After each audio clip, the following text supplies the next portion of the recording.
నమస్కారం, welcome to iDream. ధర్మ మార్గం విత్ విజిత కార్యక్రమానికి స్వాగతం.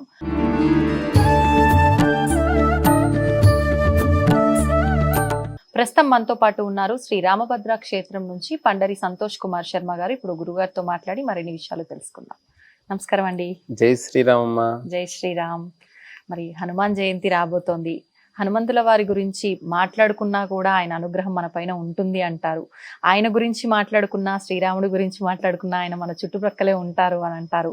మరి వారి గురించి కొన్ని మాటలు. జై శ్రీరామ్. శ్రీ రామభద్రాయ నమః. హనుమాన్ జయంతి, హనుమాన్ విజయోత్సవం చైత్ర శుద్ధ పౌర్ణమి రోజు నుండి మొదలుకొని వైశాఖ బహుళ దశమి వరకు కూడా మండల దీక్షగా హనుమాన్ విజయోత్సవాన్ని నిర్వహించుకుంటూ ఉంటాం భారతీయులమంతా కూడా. భారతీయులమే కాదు, ప్రపంచ దేశాల్లో కూడా ఈ హనుమాన్ విజయోత్సవాన్ని నిర్వహించుకుంటారు. ఉత్తరాది ప్రాంతంలో చైత్ర శుద్ధ పౌర్ణమి రోజు చాలా వైభవంగా చేస్తారు. ఇక్కడ కూడా నిర్వహిస్తూ ఉంటారు. మన తెలుగు రాష్ట్రాల్లో ప్రధానంగా భాగ్యనగరంలో చాలా పెద్ద ఎత్తున మనం రథయాత్రలు మనం చూస్తూ ఉంటాము.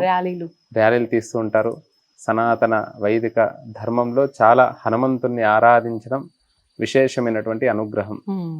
గ్రామ గ్రామాన రామనామం, గ్రామ గ్రామాన హనుమంతుడు. హనుమంతుడు లేనటువంటి గ్రామము ఎక్కడ కూడా లేదు. అందుకనే గకారం తీస్తే రామం అవుతుంది. రాముడు లేని గ్రామము లేదు అని. అంత గొప్పనైనటువంటి హనుమాన్ విజయోత్సవం వైశాఖ బహుళ దశమి మనకు 12వ తేదీ చాలా విశేషంగా ఈసారి మంగళవారం రోజు వస్తుంది. హనుమంతుడికి ఏమిటి అంటే శనివారము మంగళవారము చాలా ఇష్టమైనటువంటి రోజులు. ఈ శనివారం రోజు ఆయన జన్మోత్సవము మనకు ప్రమాణం కూడా ఉంది. మనకు ఎక్కడ రామాయణంలో కనబడదు. పరాశర సంహిత అని హనుమంతుడి యొక్క విశిష్టతను, జన్మ వృత్తాంతాన్ని అందులో మనకు చెప్పడం జరిగింది.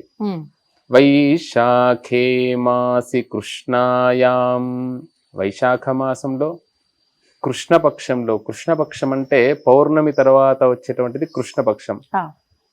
దశమ్యాం మందవాసరే, దశమి తిథి రోజు మందవాసరే.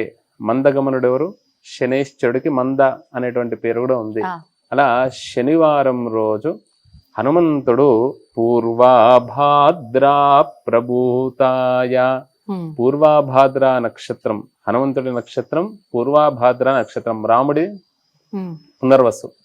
అలా ఆంజనేయ స్వామిది పూర్వాభాద్ర నక్షత్రంలో ప్రభూతాయ మంగళం శ్రీ హనుమతి అని ఆ రోజు జన్మోత్సవం కాబట్టి ఆ రోజు వైభవంగా ఏదైనా పుట్టినరోజు మనం విషెస్ చెప్తే ఏ విధానంగా సామాన్యులమైనటువంటి మనమే ఎంత ఆనందపడతామో ఆ రోజు మనం మన జన్మోత్సవాన్ని ఏ విధానంగా సామాన్యులు మనం వైభవంగా నిర్వహించుకుంటామో అలా భవిష్యత్ బ్రహ్మ కలియుగంలో ఎవరు అంటే హనుమంతుడేనంట. కలవు కపి అని అన్నారన్నట్టు. ఈ కలియుగంలో 33 కోట్ల దేవతలను ఆరాధిస్తే వచ్చేటువంటి ఫలితం హనుమంతుణ్ణి ఆరాధిస్తే వస్తుంది. అందుకనే హనుమాన్ విజయోత్సవాన్ని అందరూ కూడా నిర్వహించుకుంటూ ఉంటారు. మరి ఏ రకంగా ఆరాధించాలి హనుమంతుల వారిని? ఇంట్లో హనుమంతుడి ఫోటో పెట్టుకోవద్దు అని కొంతమంది అంటూ ఉంటారు. ఏ రకంగా ఆరాధించవచ్చు? హనుమంతుడి ఫోటో ప్రతి ఒక్కరి ఇంట్లో ఉండాలి. హనుమంతుడు ఎక్కడ ఉంటాడు? హనుమంతుడి హృదయంలో ఎవరు ఉంటారు? సీతారాములు కదా. పరివారంగా చిత్రపటం ఉండాలి అని అంటారు. కొంతమంది హనుమంతుడిని బ్రహ్మచారి అనే ఫోటో పెట్టుకుంటే వివాహాలు కావంటారు, కానీ అది ఉట్టి మాట. ఆయనను ఆరాధిస్తే శివాంశ సంభూతుడు. ఆయనే ఒక ధర్మకార్య నిమిత్తమై ఆవిర్భవించాడు స్వామివారు. తప్పకుండా హనుమంతుడి యొక్క పరివారంగా సీతారాం అంటే రాముడి ఫోటో ఉంటే హనుమంతుడు ఉంటాడు కదా. ఎత్ర ఎత్ర రఘునాథ కీర్తనం అన్న విధానంగా రాముడు ఎక్కడ ఉంటాడో హనుమంతుడు అక్కడ ఉంటాడు. అలా పట్టాభిషేక ఫోటో కానివ్వండి, సీతారామ లక్ష్మణ హనుమంతుడు ఉన్నటువంటి ఫోటో కానివ్వండి తప్పకుండా పెట్టుకోవచ్చు. తర్వాత ధ్యాన ముద్రలో ఉండేటువంటి హనుమంతుడి ఫోటో ఉంటుంది. అది మనం పెట్టుకొని కొద్దిసేపు మనం ఆ చిత్రపటాన్ని దర్శిస్తే చాలు, మనస్సు చాలా హాయిగా లగ్నం అవుతుంది. మనం చూస్తాం హనుమంతుడు ఇలానే ధ్యాన ముద్రలో ఉంటాడు, ఓ పక్కన సీతారామచంద్ర స్వామి వారు ఉంటారు అక్కడ, ఇంకా వేరే ఉండరు, అంటే రాముణ్ణి ధ్యానిస్తూ ఉంటాడు అన్నట్టు. అలాంటి చిత్రపటం కూడా ఉండొచ్చు. ఉంటుంది. అలా హనుమంతుణ్ణి మనము ఉంచి ప్రతి ఒక్కరి లక్ష్మీ నివాస గృహంలో, ప్రతి ఒక్కరి గృహంలో ఈ చిత్రపటం తప్పకుండా ఉండాలి. హనుమంతుడి యొక్క ఫోటో ఉండి ఆ హనుమంతుణ్ణి హనుమతే నమః అనాలి. అందరూ తెలియకుండా హనుమంతాయ నమః, జాంబవంతాయ నమః అంటుంటారు. ఇది ఇప్పుడు గురు శబ్దం వచ్చేసరికి గురవే నమః అనాలి, రామ శబ్దం వచ్చేసరికి రామాయ నమః, హనుమంతుడి శబ్దం వచ్చేసరికి హనుమంతాయ నమః ఉండండి. చతుర్థి విభక్తి హనుమతే నమః. అందుకనే హనుమంతుడి యొక్క అష్టోత్తర అంటే 108 నామాలలో హనుమతే నమః అనేటువంటిది చాలా మహిమాన్వితమైనటువంటిది. హనుమ అంటే ఏమిటి అంటే వాక్కు అనేటువంటి అర్థం కూడా వస్తుంది. దౌడలు కదా వాక్కు, వాక్ పటుత్వంచ హనుమత్ స్మరణాత్ భవేత్ అని అన్నారు అన్నట్టు. అలా హనుమంతుణ్ణి హనుమతే నమః అనేటువంటి నామాన్ని చేసుకుంటూ శక్తి ఉన్నటువంటి వారు 108 సార్లు హం హనుమతే నమః లేదు హనుమతే నమః అనేటువంటి నామాన్ని ధ్యానం చేస్తూ రోజు ఇలా చేయడం ద్వారా కూడా మనకు ప్రత్యక్షంగా చాలా మందికి కూడా ఆరోగ్యం కలిగిందండి. ప్రధానంగా బీపీ షుగర్లు ఉంటాయి కదండి, ఇవి కంట్రోల్ అవుతాయి. ఉదయం లేవగానే ఊరికే ఉట్టి మాటలు మాట్లాడే బదులు హనుమతే నమః అనేటువంటి నామాన్ని స్మరిస్తూ సూర్యోదయానికి పూర్వమే లేవాలి. ఆ రోజు మాత్రం తప్పకుండా సూర్యుడు ఉదయించక ముందు, అంటే ఇప్పుడు దాదాపు మనకు ఈ వైశాఖ మాసం కాబట్టి భానుడి యొక్క తాపం బాగా ఉంటుంది కాబట్టి 5:30కే మనకు సూర్యోదయం అవుతుంది. 5:30 వరకు లేసి హనుమతే నమః, స్వామి నిన్ను ఆరాధించేటువంటి అనుగ్రహం కలిగించు అని అలా కరాగ్రే వసతే లక్ష్మి అని చేతులను చూసుకుని భూమికి నమస్కారం చేసి ఆ హనుమంతుణ్ణి ఆరాధించేటువంటి అనుగ్రహాన్ని కలిగించు స్వామి, సంవత్సరం వరకు కూడా నాకు మంచి ఆరోగ్యంగా శారీరక ఆరోగ్యం మానసిక ఆరోగ్యాన్ని కలిగించు స్వామి అని స్వామి వారిని ధ్యానం చేసి, ఈసారి విశేషం ఏమిటి అంటే మంగళవారం రావడం జరుగుతుంది కావున విశేషంగా అంగారక గ్రహ దోషాలు అంటే ఏంటంటే రక్త సంబంధమైనటువంటి దోషాలు కానివ్వండి, వ్యాధులు కానివ్వండి, తర్వాత వివాహం కానటువంటి వారు కానివ్వండి, సంతానము అంటే సంతానం ఉండి కూడా వారు ఒక మంచి మార్గంలో లేనటువంటి వారు చాలా మంది ఉంటారు. అలాంటి మంచి మార్గంలో వెళ్ళడానికి స్వామి వివేకానంద అంటారు, ఈ భారతీయులకి రోజు కూడా తప్పకుండా హనుమంతుడిని యొక్క ఆరాధన ప్రతి ఒక్కరు కూడా చేయాలని అంటారు. అలాంటి మంచి మార్గంలో వెళ్ళడానికి హనుమంతుడిని ఆరాధన చేసేటువంటి అనుగ్రహం కల్పించు స్వామి మా కుటుంబానికి అని ఎరుపు పుష్పాలతోని ఆరాధిస్తే విశేషమైనటువంటి ఫలితం. స్వచ్ఛమైనటువంటి నువ్వుల నూనె కానివ్వండి, లేకపోతే ఆవు నెయ్యి కానివ్వండి దొరికితే దీపారాధన చేసి ఎర్రటి పుష్పాలతోని హనుమతే నమః హనుమతే నమః అని కనీసం 18 సార్లైనా కూడా కుటుంబ సమేతంగా స్వామి వారిని ఆరాధన చేయాలి. ఆ రోజంతా కూడా ఉదయం నుండి శరీరం సహకరించినటువంటి వారు ఉపవాసం అంటే ఉపసమీపే అంటే ఏమీ తినకుండా ఉండడం కాదు, చాలా తేలిగ్గా ఉండేటువంటి ఆహారాన్ని తినడం. మనం అన్నం తింటే ఏమవుతుంది, నిద్ర వస్తుంది త్వరగా, అంటే అందుకని తేలిగ్గా జీర్ణమయ్యేటువంటి ఆహారాన్ని తీసుకొని మరల సాయంకాలం కూడా దగ్గరలో ఉండేటువంటి హనుమాన్ మందిరానికి వెళ్ళి అక్కడ దగ్గరలో ఉండేటువంటి హనుమాన్ మందిరంలో సూర్యుడికి నమస్కారం చేస్తే ఇష్టపడతాడు, అలా శివుడికి అభిషేకం చేస్తే ఇష్టపడతాడు, విష్ణుమూర్తికి తులసి ఆరాధన చేస్తే ఇష్టపడతాడు. హనుమంతుడి కంట ప్రదక్షిణ చెయ్యనంట. ఎవరైతే హనుమాన్ దేవాలయానికి హనుమంతుడు ఎక్కడ ఇష్టపడతాడంటే ప్రదక్షిణ చేయడం ద్వారా ఆయన చాలా ఇష్టపడతాడు. ఎన్ని ప్రదక్షిణలు చేయాలంటారు హనుమంతుడు? కనీసం 11 ప్రదక్షిణలు.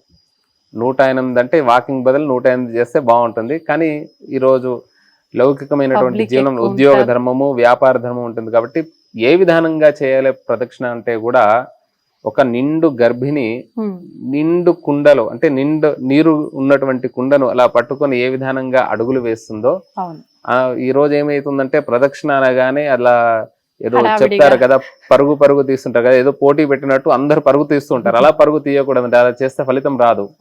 అలా శివుడికి కూడా ఏ విధంగా నెమ్మదిగా ఆ శివుణ్ణి త్రిదళం త్రిగుణాకారం త్రినేత్రంచ త్రియాయుధం త్రిజన్మ పాప సంహారం ఏకబిల్వం శివార్పణం.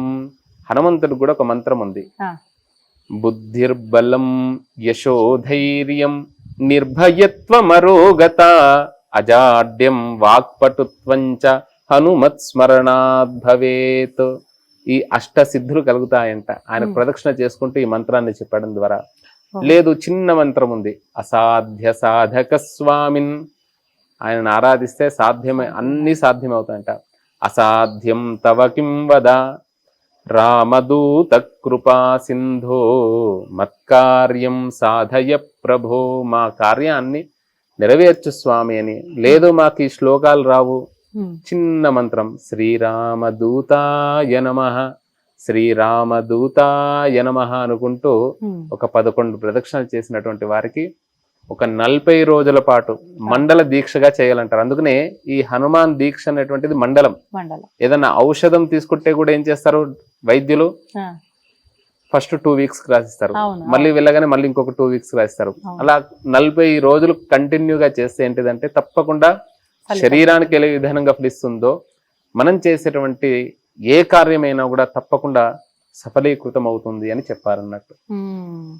ఓపిక అవసరం ఖచ్చితంగా. ఏ పూజ చేసినా ఫలితం కోసం వేచి ఉండాలి. అంతే, ఓపిక మానవుడికి ఇప్పుడు అందరికీ ప్రధానంగా మానవుడికి ఉండవలసినటువంటి లక్షణమే ఓపికనంట, కానీ లేనిదే అది. అందుకనే మానవుడికి ఆభరణము, అందరూ ఆభరణాలు ఇవి అవి అని అంటుంటారు, కానీ మనకు మహనీయులు పెద్దలు చెప్పారు, నరస్య ఆభరణం రూపం. హనుమంతుని భగవంతుని ఆరాధిస్తే ఇలాంటి లక్షణాలు కలుగుతూ ఉంటాయంట. మానవుడికి ఒక మంచి రూపం ఆభరణం అంట. సరే, మంచి రూపం ఉన్నది, అతనితో మాట్లాడాలనిపిస్తుంది, మళ్ళీ రూపం ఉండగానే సరిపోతుందంటే లేదు లేదు, రూపస్య ఆభరణం గుణం. మంచి గుణం ఉండాలి అని అన్నారు అన్నట్టు. గుణం ఉండగానే సరిపోదండి, గుణస్య ఆభరణం జ్ఞానం. జ్ఞానం ఉండాలి అని అన్నారు. మళ్ళీ జ్ఞానం కూడా కాదండి, అతను చాలా గొప్ప స్కాలర్ అండి, అతను గొప్ప గొప్ప చదువులు చదివాడు, తను ఉన్నత పదవిలో ఉన్నాడు అంటే ఇది ఒప్పుకోదు శాస్త్రం. జ్ఞానస్య ఆభరణం క్షమా లక్షణం ఉండాలంటే. అందుకనే ఒకరు చాలా గొప్ప స్థాయి రావాలి, ఉన్నతమైనటువంటి స్థాయి రావాలంటే ఎంత ఓర్పు ఉండాలి అంటే, భూమికి ఎంత ఓర్పు ఉంటుందో, స్త్రీకి ఎంత ఓర్పు ఉంటుందో, మానవుడికి కూడా అంత ఓర్పు ఉండాలి అని చెప్పారన్నట్టు. అలా ఇవన్నీ మనం ఆచరిస్తూ ఉంటే ఏ పూజ చేసినా చెయ్యకపోయినా ఆయన నామస్మరణలో ఉన్నా కూడా అన్ని చక్కగా నెరవేరుతాయి. అంటే భగవంతుని ఆరాధించడం ద్వారా ఒక శాంతి కలుగుతుంది, ఒక ప్రశాంత చిత్తం మనకు లభిస్తుంది. ప్రధానంగా హనుమంతుని ఆరాధించడం ద్వారా ఆయనను చూస్తే చాలండి, ఒక ఆనందం. అంటే బజరంగ్ బల్ అంటారు కదా, వజ్ర శరీరం కలిగినటువంటి స్వామి ఆయనే. నిజంగానే, అంటే హనుమంతుడికి సంబంధించిన పూజా విధానాలు, ఏ కార్యక్రమాలు ఉన్నా చిన్న పిల్లల దగ్గర నుంచి ప్రతి ఒక్కరూ చాలా ముందు అంటే వెళ్ళడానికి ఎక్కువ ఉత్సాహంగా ఉంటారు. మాటలు వచ్చినటువంటి వ్యక్తి కూడా హనుమంతుడిని చూడగానే ఒక పలుకుతాడు. హనుమంతుడి యొక్క జ్ఞాన గుణ సాగర జయ కపీశతిహు లోక ఉజాగర అంటూ మీకు వారికి ఏది వచ్చినా రాకున్నా కూడా ఈ హనుమంతుడి యొక్క నామం వస్తుంది. జై శ్రీరామ్ అంటారు చూడండి. చిన్న పిల్లవాడి దగ్గర నుండి జ్ఞాన వృద్ధుల వరకు కూడా హనుమంతుడిని రాముణ్ణి, అంటే రాముణ్ణి ఆరాధిస్తే హనుమంతుడిని ఆరాధించినట్టే, హనుమంతుడిని ఆరాధిస్తే రాముణ్ణి ఆరాధించి. సంతోషం అండి, ధన్యవాదాలు. జై శ్రీరామ్. జై శ్రీరామ్. తవ్వుతూనే శివలింగం. సరే, దాన్ని అట్లా కప్పేసేయండి, చూపించదండి. Krishna is there. మూర్తి పూజ కాదు, సాక్షాత్ బ్రజేంద్ర నందన భగవాన్ ఉన్నారు మూర్తిలో. ఏమీ ఆశించకుండా ఆరాధించే వాళ్ళు కూడా ఉన్నారా ప్రభుజీ? నిజమైన భక్తి అంటే మనకు తెలియదు కాబట్టి